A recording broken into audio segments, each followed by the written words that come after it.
What is up, guys? Today I'd love to share with you one of the most important concepts of a positional play. And knowing this concept, White won this position in just 5 moves, while I'm sure most players would just castle and the game would go on. So what is the concept? It's the concept of a strong square. But let me first take it a step back so that you fully understand the concept of a strong square, and then we'll see how to apply it to different positions, including the example I've shown you initially. So quite often in chess you have a situation where you cannot checkmate your opponent's king, there are no easy weaknesses for you to target, and then it creates quite an intricate situation. Now, strong players, grandmasters, tell you about the importance of a positional play, but that sounds very intricate. But in reality it's pretty straightforward. It's just about putting your pieces to best positions. And that is what drives us back to the idea of a strong square, because that is the best position for your piece. So what is a strong square?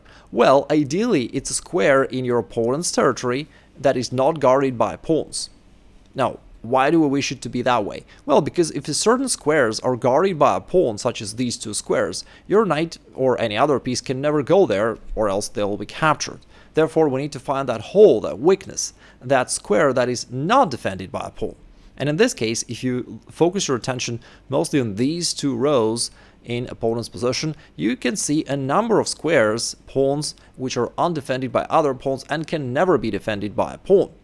Now, there is also an additional requirement for an ideal strong square. It also needs to be guarded by your pawn, so in this case we're also gonna pay attention to this pawn on e4 that you have that controls these 2 squares. And therefore, these 2 would be perfect locations for your pieces, for any piece that you have. Right now, in the current context, you don't have that many. For instance, your knight, you'd really love to reroute it to one of these 2 squares. So how do you do that? Well, you'd probably move the knight somewhere here, and then after whatever black does, you bring the knight right here to f5 to that strong square. Now, the next question that comes to mind is like, so what? Okay, you got a knight here. Congratulations. What do you do next? And why is that even important? Well, from here, this knight controls a whole lot of squares into your opponent's territory, which is extremely annoying because it means that you can rush into the attack anytime you want to. If your opponent plays whatever move now, you can, for instance, go here and capture this pawn f7. And it was only possible because your knight was so close to your opponent and to his weaknesses. Or you can jump right here, attack this king, and if it goes back, you can go here, attack the bishop and the pawn and the king and pretty much everything, because we also rerouted the knight to another strong square. So you see that by placing your pieces to strong squares, you almost automatically make them possible to attack your opponent. In this position, it is white to play, and I'm sure that a lot of players would simply take this pawn on c5 or would try to develop the bishop somehow, but in reality, white's got a winning move here.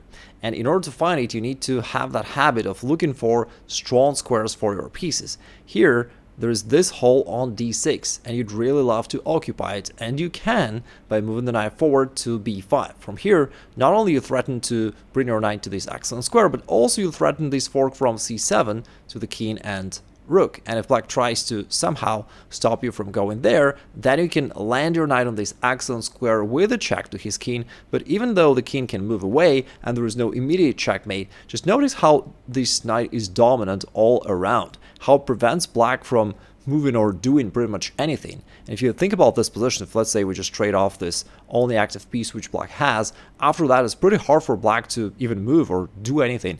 That is how having a one strong piece may be enough for you to just totally dominate and have an easily winning game. Here's the next example. White player is knight dwarf and black player is fisher. It is white to play. Now, the next rule states that it is best to put your knight on a strong square. Think about this. What are the squares that you could use to advance your minor pieces forward? Well, there are a couple. Like those squares which are undefended by your opponent's pawns, and those which could possibly be occupied by your pieces. But if we think about that more realistically, a lot of those squares are not really useful or available, and central squares, generally speaking, are more important just because in general in chess the center is more important.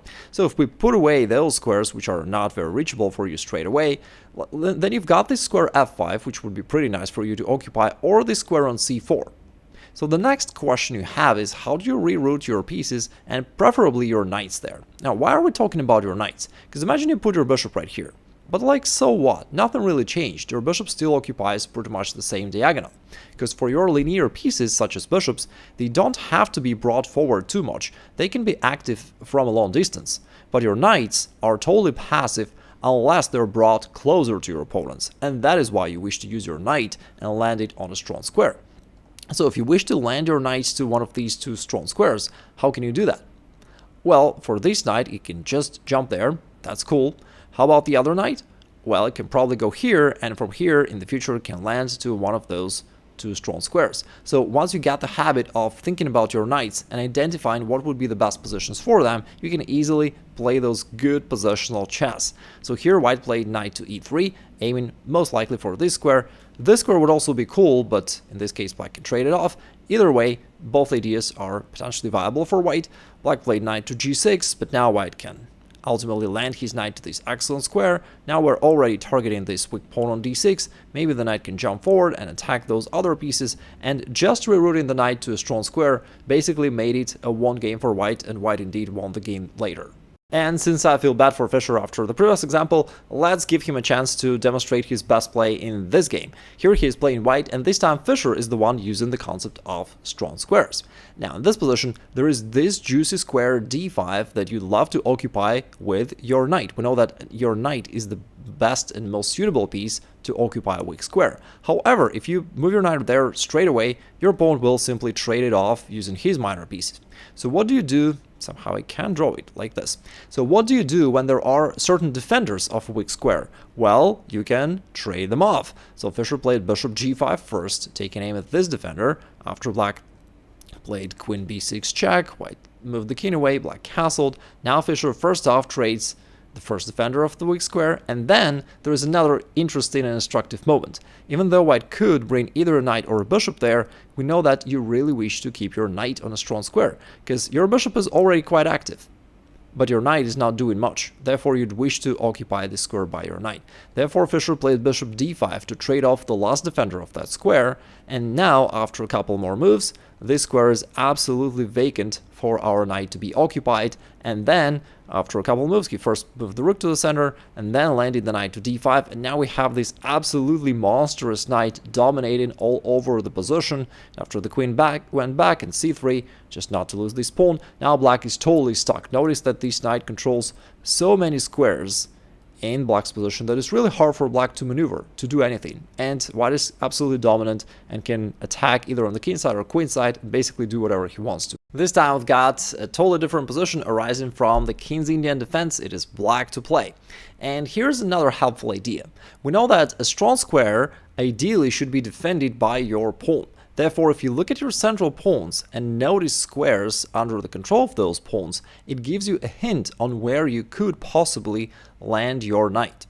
Now, ideally, we'd love it to be on your opponent's side of the board. Therefore, if you could land your knight somewhere here or here, that would be just perfect. However, sometimes, such as in this position, there is no realistic way to do that. You cannot just move your knight here and hope for your opponent to do nothing, right? Then you can be a little bit more modest and put a knight to a square that is on your side of the board, in this case this square c5, which is just more realistic even though not as strong. So black could move the knight there and reroute it to this nice square after white castles and black goes knight to c5. From here, the knight is still less dominant compared to the square d4, but nevertheless it already puts some pressure and controls some squares in your opponent's position, therefore it is also a relatively strong square for your knight. Now, after white guards this pawn, somehow there is a little bit of a problem. Your opponent is ready to chase this knight away by pushing his pawn forward. So what can you do about that? Sometimes you need to sort of manufacture a strong square, secure a strong square for your knight. Ideally speaking, you love the situation where there is no pawn that can possibly attack this knight. Imagine that pawn on b2 would be somewhere here. In this case, it couldn't go back, and this square on c5 would be just ideal. But with the pawn standing here, it still could go to b4 and drive away your knight. So what do you do then? Well, you can push your pawn forward, take control of this square, and make sure that this square on c5 is pretty strong and relatively safe, so it's not easy for white to drive away this knight from here. Moreover, there is also a pretty common error here. If white plays something, and let's say black develops, and white wants to drive away this knight, quite often they would play pawn to a3. trying to play b4 and drag your knight away. But it's quite a massive positional blunder, because now you can play a4, take full control of this square, and now they can never basically move this pawn forward. Moreover, now you won one more strong square for your knight to possibly occupy in the future, as if they now try to move the pawn forward, that would be just a blunder. They probably are unaware of the en passant capture, and you just won this pawn. Equipped with this knowledge, now we're coming back to the position where we started. Now you can find a winning plan for white here. So what we see here is that white is ahead in development. You'd wish to attack ideally speaking, but it's not easy to do that, as there are all these pawns standing all around the board, and they're blockading any opportunity for you to possibly move forward. Now this pawn also cannot move forward, as black controls this square twice, so it's really hard for you to somehow move forward and start creating threats. Therefore, it brings us to the idea that you need to create those holes into your opponent's position, create those strong squares for your pieces. And with that in mind, instead of just casting, white played pawn a4, undermining this pawn. And it forces black to make some decision. If the pawn captures right here, this would disrupt their pawn chain, and after rook takes, now our pieces are becoming a lot more active on the queen side, and we have some attacking opportunities down the line. In the game, instead, black pushed the pawn forward, attacking this knight. Now, where should it go? Well, strictly speaking, there are only two squares available, either b1 or a2. But the proper question would be, where would you wish this knight to stand ideally?